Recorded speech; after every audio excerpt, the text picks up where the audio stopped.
haber estudiado cómo el efecto tensional que tiene la sección de la viga cada uno de los esfuerzos, en este vídeo vamos a ver cómo dimensionar esa sección de la viga para que lo resista.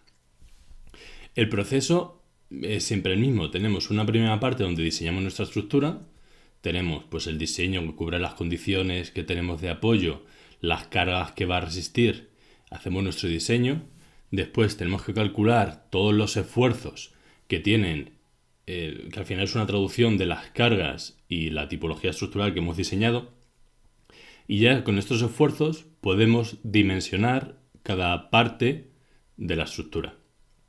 Y en este dimensionamiento nos vamos ya a la sección que tenemos en nuestra viga. Podemos tener una sección constante, una sección variable, ya dependiendo de cada punto va a tener unas necesidades. Este punto de aquí va a tener unas solicitaciones diferentes a este punto de aquí. Entonces aquí la sección puede ser mucho menos restrictiva que aquí. Aquí necesitamos una sección con mayores prestaciones, una mayor inercia, un mayor área y aquí puede ser menor. Entonces, con todas estas situaciones, las que nos dan los momentos flectores, las que nos da el cortante y los asiles, ya hemos estudiado los diferentes esquemas y leyes con los que traducimos mediante equilibrio energético estos esfuerzos a tensiones en la sección de nuestra viga, donde esto es la distribución que teníamos a flexión, la distribución que tenemos por un axil, la distribución que tenemos por cortante y la distribución que tenemos por torsión. Y luego tendremos un tensor de tensiones, que será la suma de todos estos, y es el que tenemos que comparar con la tensión de plastificación del material o otras inestabilidades que veremos en la siguiente clase. Aquí, a nivel seccional, es interesante estudiar cómo se puede caracterizar esta sección. Y la forma de caracterizarla es básicamente con el centro de gravedad, que es dada una sección, dada por ejemplo esta sección así. La primera característica que tiene esta sección es el centro de gravedad, que en este caso sea aquí porque, cuando tiene varios ejes de simetría es trivial, porque es el centro de simetrías. Ese será el centro de gravedad. Es el centro de simetría siempre que la sección sea homogénea, porque si aquí tenemos un material y aquí tenemos otro material, puede que cambie. Pero este es nuestro centro de gravedad. Esta es la forma de calcularlo cuando la sección es homogénea del mismo material. Este es el momento reducido, el primer momento, que vimos que tiene influencia, que es lo que usamos en la teoría de Collignon. Este momento, que también se define un momento estático, lo que es como vimos que nos quedaba la integral de la coordenada z por cada diferencial de área. O sea, la integral, si estamos mirando esta rebanada, será la integral de todos los diferenciales de x que están aquí por sus coordenadas z, por sus coordenadas y, en este caso será el momento así. Y vemos que el centro de gravedad es ese momento estático dividido por la integral de área. Es decir, podemos poner el momento estático como una multiplicación del centro de gravedad por el área. Esto quiere decir que para calcular el momento estático que necesitamos para la ley de Collignon, y lo queremos ver el cortante, esa tensión rasante, en esta sección de aquí. Perdón.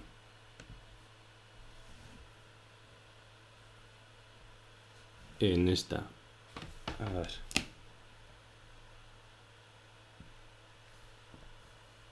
Ahora. Queremos ver la tensión en una sección aquí en mitad de una de las alas.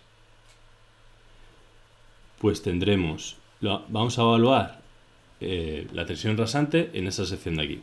Pues este va a ser el área, ese área, y el centro de gravedad de este área va a ser este punto. Este va a ser el ZG. O, bueno, con estos ejes sería IG. El I del centro de gravedad. Y este sería el área.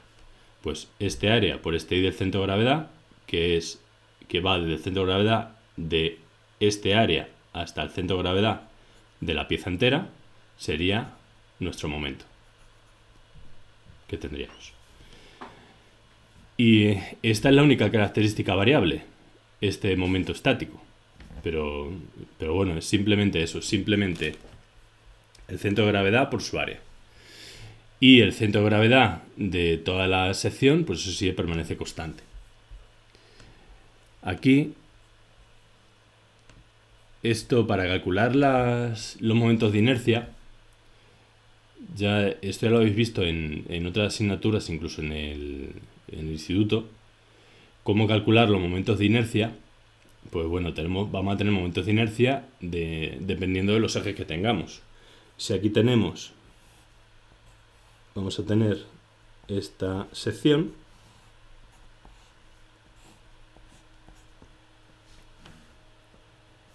de aquí, la voy a dibujar aquí.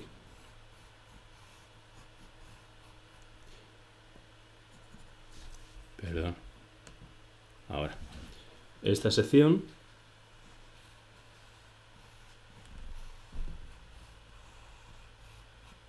de aquí, pues vamos a tener aquí el eje Y y aquí el eje Z.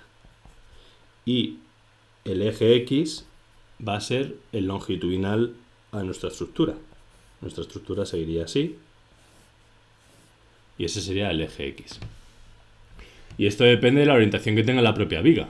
Si la viga va a orientación X, pues tendrá estos ejes. Si de repente es vertical, pues tendrá orientación Y, será el longitudinal. Esto dependerá de cómo sea. Igual que si está girada, puede cambiar un eje a otro.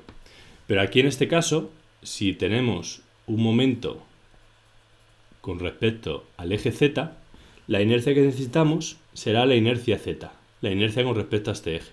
Si tenemos un momento con respecto al eje Y, la inercia que necesitaremos sería respecto a este eje Y, que es el eje por el cual se dobla. O sea, ese eje es el eje que pasa por el centro de gravedad y al cual, dado ese esfuerzo, tendríamos la fibra neutra.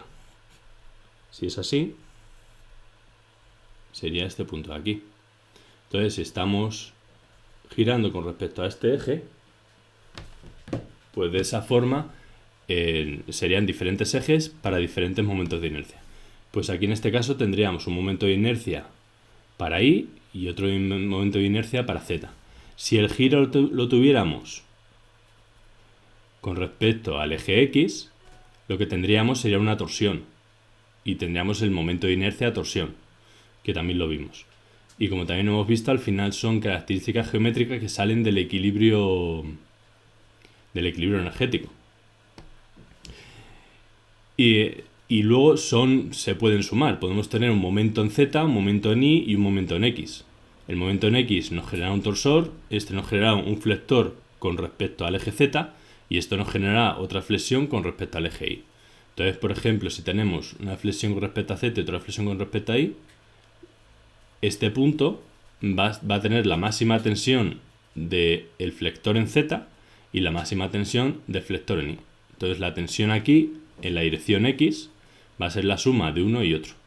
Igual que si tenemos cortante y tenemos un torsor, pues la tensión cortante que tengamos ahí va a ser suma de las dos. Entonces luego lo podemos superponer. Pero sí hay que tener cuidado que los momentos de inercia van a cambiar con los ejes. Y cada eje de inercia tiene que ser el mismo eje alrededor del cual estamos haciendo el giro, que sean los momentos flectores. Aquí, como ya os he dicho, ya sabéis calcular momentos de inercia, pero aún así, como en la industria muchas veces están estandarizados los perfiles, existen tablas donde ya viene prefijado todos estos cálculos. Eso nos facilita mucho todo porque al final lo único que tenemos que hacer es, si decidimos que vamos a usar, por ejemplo, el perfil UPN, que es este de aquí, que es un perfil normalizado, pues respecto a estos ejes locales, que ya os he dicho que esto depende de la orientación en la que vayamos a poner la viga. Luego la orientación puede estar, estos son los ejes locales, luego hay que girarlos según los ejes globales que vayamos a tener. Pues por ejemplo el UPN 100 pues nos dice que esta H son 100 milímetros, B, que es el ancho de esta semiala, son 50, el espesor del ala en este punto es 8,5 milímetros, el espesor del alma son 6 y esta altura de aquí del alma son 64.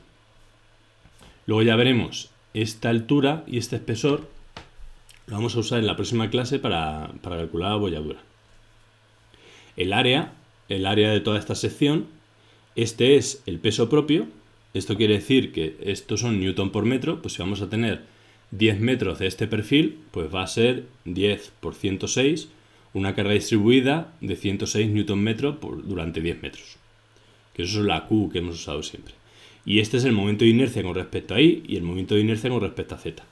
Como vemos, si el momento flector lo aplicamos aquí, en el eje Y, esto se va a doblar más, la inercia en este eje es 29,3 centímetros a cuarta. Sin embargo, si lo doblamos con el flector así, va a ser 206 centímetros a la cuarta, va a ser muchísimo más. Y esto de aquí es la inercia de torsión que tiene esta sección. Para diferentes tamaños de UPN, pues vamos a tener diferentes prestaciones. Entonces luego lo que hay que hacer es coger el cálculo, ver los esfuerzos que tenemos. Con los esfuerzos que tenemos queremos calcular giros, por ejemplo, pues decimos, o flechas. Limitamos, aquí queremos tener una flecha de la luz partido por 100. Pues la inercia va a ser esta. Pues tenemos que venir aquí y ver qué sección nos cuadra con nuestro diseño. Aquí en este caso, si tuviéramos aquí un apoyo, voy a dibujar aquí. Tenemos aquí un apoyo y esta es nuestra viga, pues la sección estaría así.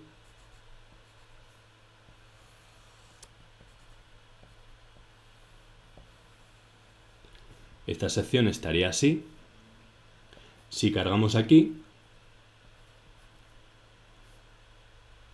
para calcular este giro vamos a necesitar la inercia en Z. Sin embargo, si cargamos así,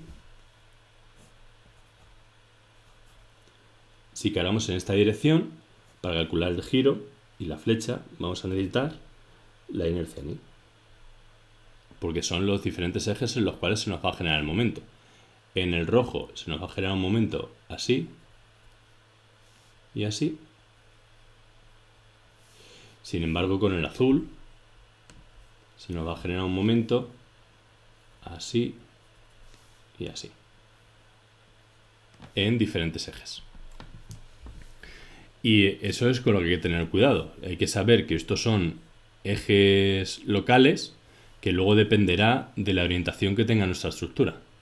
Si nuestra estructura está de manera vertical y esto aquí es el eje Z, y el Y y el X, pues acorde a eso hay que buscar estos ejes. Y este caso pues es análogo, los hay para multitud de perfiles. Incluso para estos perfiles los hay para muchos más tamaños de lo que os pongo aquí.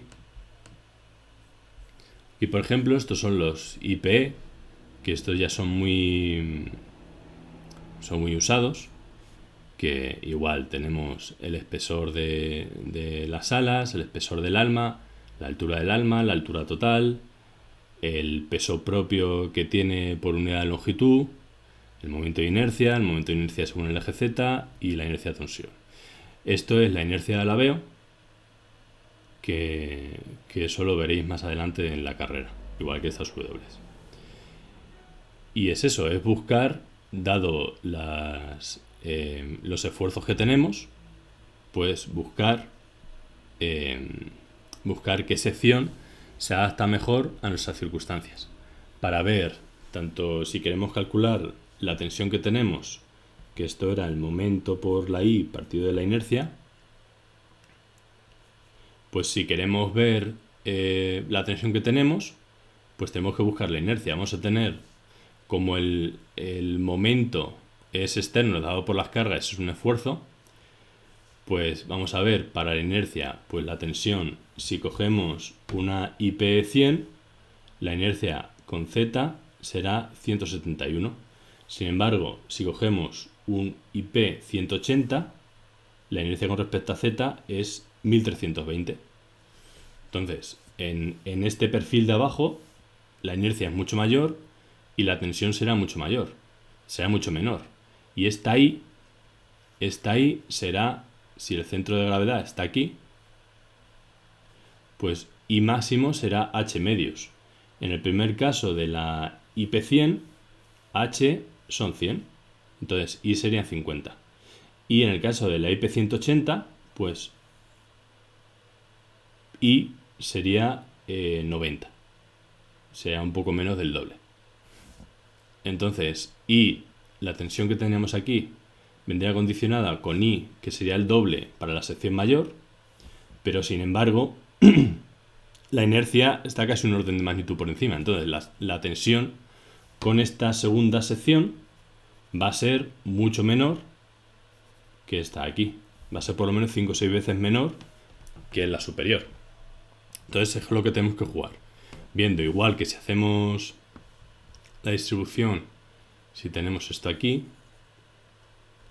vamos a tener la distribución de cortantes, nos va a hacer algo así. Va a hacer algo así la distribución de tensión cortante. Entonces, bueno, va a hacer más bien así. Donde tendríamos el máximo aquí en el centro, pues a la hora de calcular esto también nos va a influir en la sección que tengamos. El área, la altura, todo. Os voy a enseñar otro tipo de perfil. A ver. Otro tipo de perfil, vamos a ver. No. Entonces, tenemos los perfiles y lo que hacemos es todo el problema. Hacemos el diseño estructural con nuestras condiciones de apoyo, las condiciones que debe cumplir la estructura, las cargas a las que está sometida, sus dimensiones. Con todo esto calculamos los esfuerzos. Y ya aquí tenemos que empezar a jugar con las secciones que vamos a tener para que cumpla todas las condiciones de restricción que tenemos, que son todas las condiciones a fallo que dimos al principio. Entonces ya teniendo, luego va a haber cierta retroalimentación, porque cambiando la sección cambiará el peso propio, cambiando la sección pues van a cambiar flechas, giros, depende de los condicionantes que tenga nuestra estructura.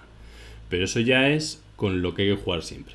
Entonces este es al final el ciclo que vamos a ir cumpliendo, es un ciclo de retroalimentación. Porque vamos a hacer nuestro diseño, vamos a calcular los esfuerzos, vamos a determinar las secciones y luego puede que haya determinados casos donde haya que hacer un rediseño estructural para que todo vaya convergiendo o poder evaluar diferentes situaciones para diferentes perfiles que tienen un coste, que tienen otro, que tienen diferentes propiedades, que queremos limitar la flecha que tenemos aquí, queremos limitar el giro. Ya depende de cómo queramos diseñar y los condicionantes que tengamos para la estructura.